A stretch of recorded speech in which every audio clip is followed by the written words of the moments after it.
Hey everyone, tonight we're drifting back to ancient stone arenas in warm Mediterranean evenings.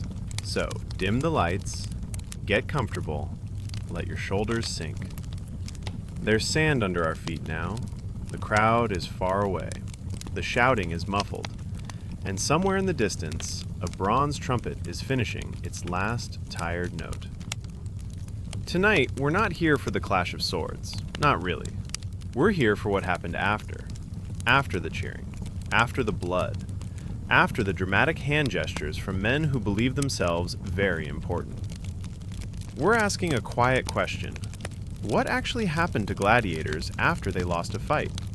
Because contrary to popular imagination, losing did not always mean instant death. This was the Roman Empire, after all. Practical, bureaucratic, deeply invested in paperwork, and surprisingly economical when it came to trained fighters. So let's settle in. Imagine the arena first. The Colosseum, though the Romans called it the Flavian Amphitheater, sits heavy under the sun in Rome. 50,000 spectators, give or take. Senators in fine seats. Ordinary citizens craning from high stone tiers. Vendors selling snacks. Because of course, there were snacks. Two gladiators circle each other on the sand. One is wounded. Not dramatically, just enough. A cut to the thigh. Blood darkens the sand. He stumbles. This is the moment we see in films. The fallen fighter looks to the crowd. The victor stands above him. The emperor makes a gesture. Thumbs up, thumbs down. Life or death. Except, not quite. First, the famous thumbs down gesture is probably misunderstood. The Romans were not as cartoonishly simple as we imagine. The gesture for death may have been a thumb extended outward, like a blade, or concealed inside the fist for mercy. Historians still debate it, gently, over conference tables and very small cups of coffee. But here's the more important truth. Gladiators were expensive. They were not random men thrown into chaos. Most were trained in specialized schools called ludi. These were run by managers known as lanistae. The lanista purchased slaves, prisoners of war, or sometimes even volunteers. Yes, volunteers, because apparently fame, prize money, and the vague possibility of survival were persuasive. Training a gladiator took time, food, equipment, medical care, investment. Killing him at the first mistake would be like buying a racehorse and shooting it because it tripped once. Even the Augustus understood this. Public games were political theater. Gladiators were performers. Their survival mattered financially. So what happened when one lost? Often, the defeated gladiator would raise a finger, a simple gesture of surrender. It was a request, not for dignity, but for mercy. The crowd would murmur. The editor, the official sponsoring the games, would consult the mood. Public favor mattered. Roman politics was many things. Subtle was not one of them. If the crowd demanded death, the fallen fighter might be executed. But if the audience admired his courage, if he fought well, if he made it entertaining, mercy was likely. Because Romans loved bravery. They loved spectacle. They loved suffering. But they also appreciated a good show. And killing a skilled gladiator reduced future shows. So, surprisingly often, the loser lived. When mercy was granted, attendants would approach carefully. The victor stepped back. The wounded man was helped up. Sometimes he walked. Sometimes he limped. Occasionally he fainted. Then he was escorted out of the arena. And here's where it gets interesting. Beneath the Colosseum was a network of corridors and holding areas called the hypogeum. Dark passages, animal cages, storage rooms, smelling faintly of iron and damp stone. A wounded gladiator would be brought below ground, and then doctors. Yes, gladiators had doctors. Quite good ones, actually. Some of the best surgical knowledge in the ancient world came from treating these men. Bone fractures, deep cuts, infections. The physician Galen, yes, that Galen, once worked in a gladiator school in Pergamon. He learned anatomy by stitching fighters back together. It was hands-on education, literally. Gladiators were valuable assets. Their bodies were maintained with care. Bones show signs of healing from multiple injuries. Scars layered over scars. These men lost. survived, lost again, survived again. It wasn't a single dramatic Life inside fight a and ludus death. was strict. It was often a career structured, of controlled violence. almost monastic. Let's drift Except gently with to more the training stabbing. schools. Gladiators woke early, ate a high carbohydrate diet, barley, beans, dried fruit. They were sometimes called horderii, barley men, which sounds slightly insulting. But it worked. They trained with wooden swords, heavy ones, heavier than real blades, because Romans believed in over-preparation. Their bodies were padded with fat on purpose. Fat protected vital organs from shallow cuts. A lean, cinematic physique would have been less practical.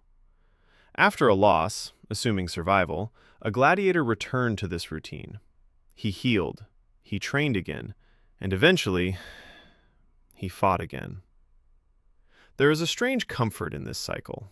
Predictable, brutal, structured. Now, not all losses ended in mercy. Some fights were meant to end in death, especially when criminals were involved. Certain condemned prisoners were thrown into staged mythological executions. They were not professional gladiators. They were there to die. But trained fighters? Their survival rate was higher than we assume. Some historians estimate that only around 1 in 5 gladiatorial bouts ended in death, which is still unpleasant, but not automatic slaughter. Now, what about retirement? If a gladiator survived long enough, he could earn freedom. Victorious fighters might receive a wooden sword called a rudis. This symbolized manumission, freedom. Imagine it. Years of blood and sand, and finally, a quiet life. Some retired gladiators became trainers, others bodyguards. Their skills were useful, their scars impressive. There were even celebrity gladiators. Women swooned. Graffiti in Pompeii mentions them by name. Love notes scratched into plaster walls. Because nothing says romance like a heavily scarred man with a trident. But let's not drift too far. We're still in the arena, still with the fallen fighter. There was ritual even in death. If execution was ordered, the defeated gladiator was expected to kneel. He would hold the victor's thigh, position himself properly, accept the blade to the neck or chest. It was formal, controlled. Romans valued composure, even at the end. Bodies were removed by attendants dressed as mythological figures. Charon, Mercury. They checked for life, sometimes with a hot iron, just to be certain. Efficiency mattered. But again, this was not every fight. So why does popular culture imagine endless slaughter? Because the image is dramatic, and drama sells. But Roman economics favored sustainability. Gladiators signed contracts. Even volunteers did. Some sought fame, others debt relief. Some simply had nothing else. And losing, more often than not, meant survival, provided you made it entertaining. Let's gently wander into a more personal detail. Gladiators formed bonds. They trained together, ate together, lived under strict supervision. They swore oaths to endure burning, binding, beating, and death. There are tombstones honoring fallen comrades, inscriptions full of surprisingly tender words. These were not faceless figures. They had friends, rivalries, inside jokes probably, complaints about barley. And when one lost and lived, he returned to that small, intense world.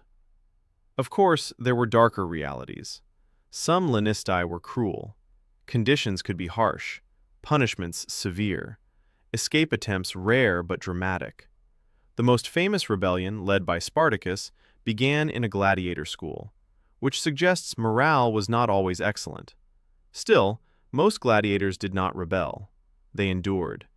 Because in Rome, endurance was currency. Now let's consider the psychology. Imagine losing publicly, in front of thousands. You bleed, you fall, you beg, and you live. You return to training knowing you may face the same opponent again, or worse. This was not glory in the modern sense. It was survival under spectacle. And yet, some thrived in it. Some accumulated dozens of victories, their names etched into memory. their likeness carved in stone. Roman women reportedly mixed gladiator sweat into cosmetics, because of course they did. The defeated who survived entered a strange social category, not fully free, not entirely disposable, simultaneously admired and owned. It's a very Roman contradiction. As the centuries passed, the nature of games shifted.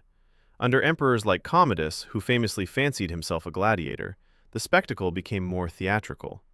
Commodus fought in the arena, safely, carefully, against weakened opponents. He always won, naturally. And when emperors treat arenas as hobbies, reality bends slightly. But even then, trained fighters remained investments.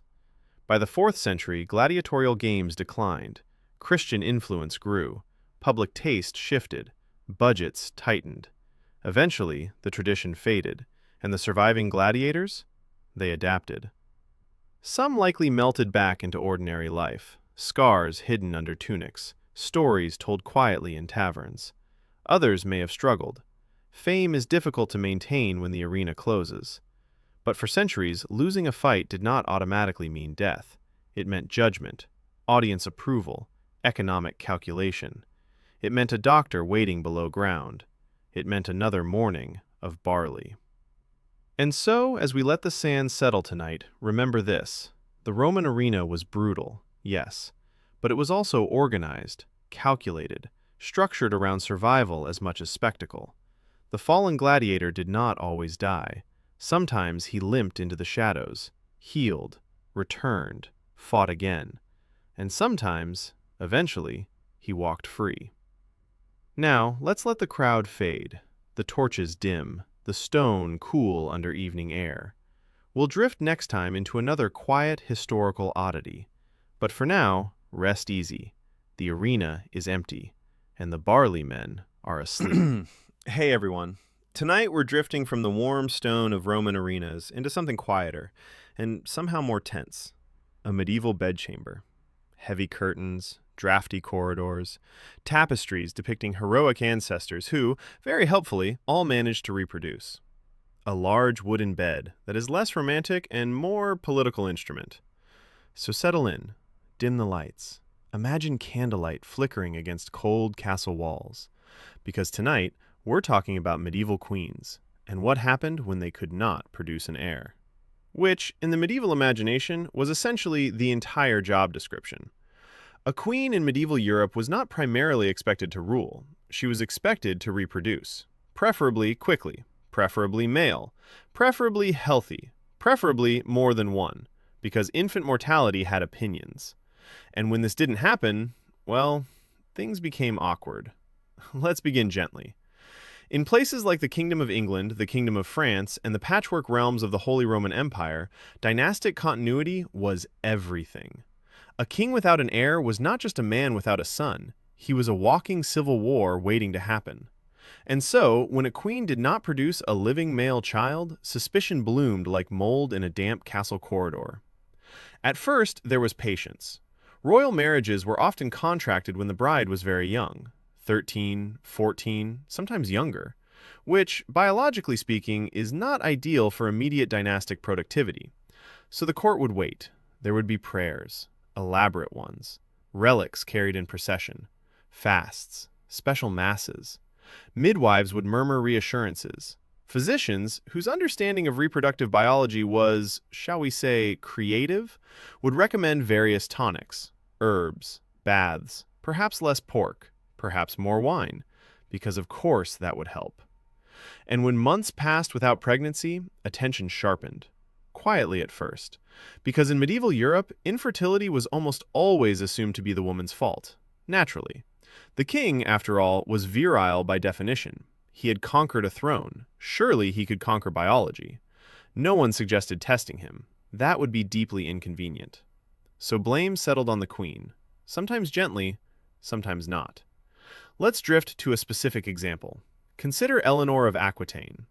Now, Eleanor is a fascinating case because she did produce children, quite a few in fact, but her first marriage to Louis VII of France produced only daughters, 2 girls, intelligent, legitimate, entirely insufficient. Louis, pious and slightly uncomfortable with Eleanor's energy, began to worry. No son meant uncertainty, and uncertainty meant political instability.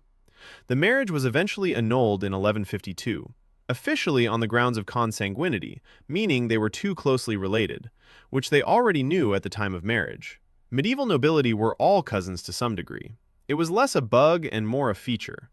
But the lack of a male heir certainly made annulment feel practical. Eleanor went on to marry Henry II of England shortly after, and promptly produced multiple sons, which must have been mildly embarrassing for Louis. But this is one of the gentler outcomes. Annulment, in medieval terms, was not always disgraceful. It was often framed as a legal technicality, a church matter, a correction of paperwork. The queen might retain her dowry, she might remarry, if she was lucky, if she was politically valuable, if her family remained powerful. But not all queens were so fortunate. Let's drift softly toward Catherine of Aragon, married to Henry VIII, a man whose patience for biological inconvenience was famously limited. Catherine had multiple pregnancies. Several ended in miscarriage. She produced one surviving child, a daughter, Mary. No son. Henry grew anxious, then frustrated, then convinced that God disapproved of the marriage, which was a theological way of saying he wanted a male heir. The king petitioned the Pope for annulment. The Pope declined. Political alliances complicated matters, because Catherine was aunt to the Holy Roman Emperor, and one does not casually offend the Holy Roman Emperor. So Henry did what any reasonable monarch would do. He broke from the Catholic Church, established the Church of England, declared himself supreme head, all because he wanted a son. Hey everyone! Tonight we're drifting from the warm stone of Roman arenas into something quieter and somehow more tense, a medieval bedchamber. Heavy curtains, drafty corridors, tapestries depicting heroic ancestors who, very helpfully, all managed to reproduce. A large wooden bed that is less romantic and more political instrument. So settle in, dim the lights. Imagine candlelight flickering against cold castle walls, because tonight we're talking about medieval queens and what happened when they could not produce an heir, which, in the medieval imagination, was essentially the entire job description. A queen in medieval Europe was not primarily expected to rule. She was expected to reproduce, preferably quickly, preferably male, preferably healthy, preferably more than one, because infant mortality had opinions. And when this didn't happen, well, things became awkward. Let's begin gently. In places like the Kingdom of England, the Kingdom of France, and the patchwork realms of the Holy Roman Empire, dynastic continuity was everything. A king without an heir was not just a man without a son. He was a walking civil war waiting to happen. And so, when a queen did not produce a living male child, suspicion bloomed like mold in a damp castle corridor. At first, there was patience. Royal marriages were often contracted when the bride was very young, 13, 14, sometimes younger, which, biologically speaking, is not ideal for immediate dynastic productivity. So the court would wait. There would be prayers, elaborate ones, relics carried in procession, fasts, special masses. Midwives would murmur reassurances. Physicians, whose understanding of reproductive biology was, shall we say, creative, would recommend various tonics, herbs, baths, perhaps less pork, perhaps more wine, because of course that would help. And when months passed without pregnancy, attention sharpened, quietly at first, because in medieval Europe, infertility was almost always assumed to be the woman's fault. Naturally, the king, after all, was virile by definition. He had conquered a throne. Surely he could conquer biology. No one suggested testing him. That would be deeply inconvenient. So blame settled on the queen. Sometimes gently, sometimes not. Let's drift softly toward Catherine of Aragon. Married to Henry VIII, a man whose patience for biological inconvenience was famously limited. Catherine had multiple pregnancies. Several ended in miscarriage. She produced one surviving child, a daughter, Mary. No son. Henry grew anxious, then frustrated, then convinced that God disapproved of the marriage, which was a theological way of saying he wanted a male heir. The king petitioned the Pope for annulment. The Pope declined. Political alliances complicated matters, because Catherine was aunt to the Holy Roman Emperor, and one does not casually offend the Holy Roman Emperor. So Henry did what any reasonable monarch would do. He broke from the Catholic Church, established the Church of England, declared himself supreme head, all because he wanted a son. Catherine was set aside, not executed, not formally disgraced, but removed, sent to live in relative isolation, still calling herself queen, still dignified, still stubborn. She died in 1536, convinced she had been wronged, which, objectively, she had. Her failure to produce a male heir reshaped English religion. No pressure. But execution was not common for queens who were merely infertile. That fate tended to be reserved for more dramatic accusations. Let's wander toward a more fragile case. In some medieval courts, especially earlier ones, a queen who failed to conceive might find herself quietly replaced. In the Kingdom of Castile, for example, alliances were everything. Marriages cemented treaties. If a queen could not secure the succession, her political usefulness diminished rapidly. Kings occasionally took mistresses openly, producing illegitimate sons who, while not ideal, were better than nothing. And sometimes those illegitimate sons were later legitimized, which was awkward for everyone involved. Queens endured this humiliation carefully. Public dignity was their armor. But beneath the surface, court factions stirred. Nobles whispered. If the queen had powerful relatives, she might survive the tension. If not, exile beckoned, often to a convent. Convents were the medieval solution to many inconvenient women. Widows, political liabilities, unwanted daughters, former queens. It was presented as a holy retreat, a life of prayer, reflection, safety. And for some women, it may indeed have been peaceful, but for others, it was a velvet cage. Removed from the court, removed from influence, removed from the possibility of future remarriage. Let's consider another angle. Sometimes the queen did produce children. They simply did not survive. Infant mortality in medieval Europe was high, even for royalty. Despite warm swaddling, despite relics, despite desperate prayers, babies died, and each death weighed heavily. Chronic miscarriage might be interpreted as divine punishment, or witchcraft, or imbalance of humors.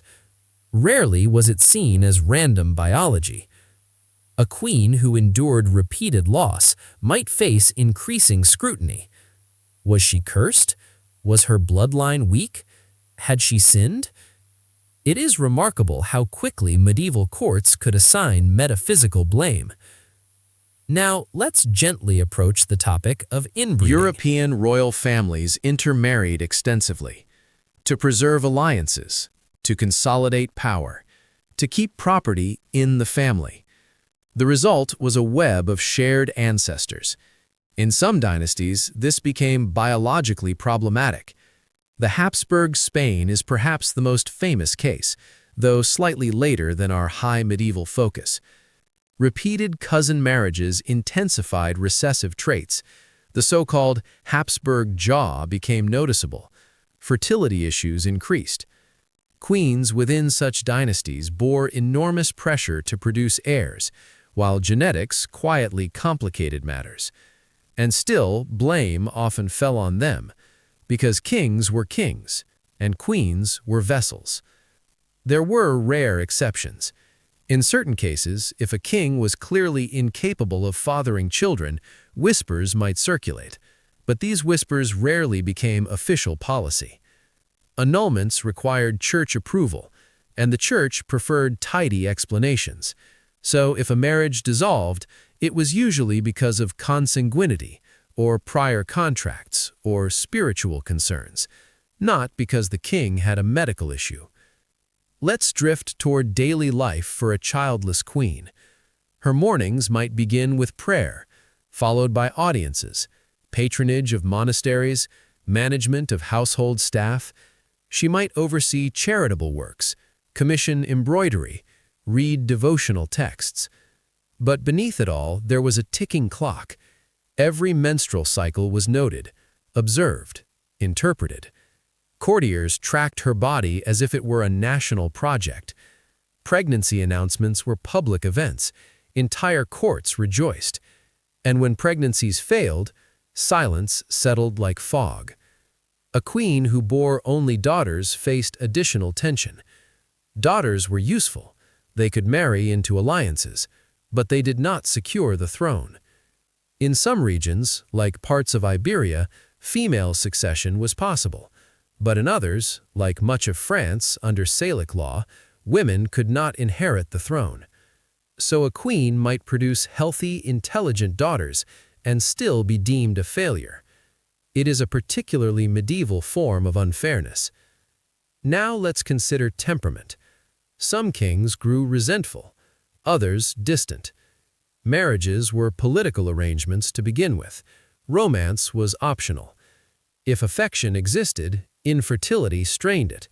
If affection did not exist, infertility provided convenient justification for coldness. Some queens clung to influence through diplomacy, through patronage, through building alliances among nobles. Others faded quietly. There were also queens who outlived their husbands without producing heirs. In such cases, succession crises erupted. Civil wars followed. The queen's failure became a historical footnote attached to national catastrophe, as though she personally orchestrated dynastic collapse, which seems excessive. Let's softly examine the emotional toll. Imagine being married at 14, transported to a foreign court, expected to produce children quickly, observed constantly, and knowing that failure could mean exile, annulment, or humiliation. It is not surprising that some queens experienced periods of depression, withdrawal, intense religiosity. Religion provided framework, meaning, comfort. If God had withheld a son, perhaps God had reasons, or so they were told. In rare cases, queens wielded enough personal authority to survive childlessness intact. Powerful families mattered. Political skill mattered. Charisma mattered. But even then, the absence of an heir cast a long shadow. Eventually, if no son appeared, the king might remarry, sometimes quickly. The former queen might remain nearby, or she might disappear into history, and the new bride would enter the same delicate equation. Because the medieval monarchy was not about love, it was about continuity, bloodlines, and the quiet, relentless expectation that a woman's body would solve political instability. So what happened to medieval queens who couldn't produce an heir? They were annulled, or sidelined, or sent to convents, or endured quietly in increasingly fragile positions. Few were executed solely for infertility, but many lived diminished lives because of it, their worth reduced to reproductive outcome. And yet, despite all this, some carved influence in other ways, through patronage, through diplomacy, through sheer stubborn presence. As we let the candlelight dim tonight, remember this: a medieval queen's greatest triumph was often biological survival of a son. Her greatest vulnerability was failing to do so. and in castles across Europe, behind thick stone walls and embroidered hangings, the future of kingdoms rested on fragile, uncertain pregnancies, which feels like a great deal to ask of anyone. So let the court whispers fade, let the heavy doors close softly. The queen is alone in her chamber now, and the candles burn low.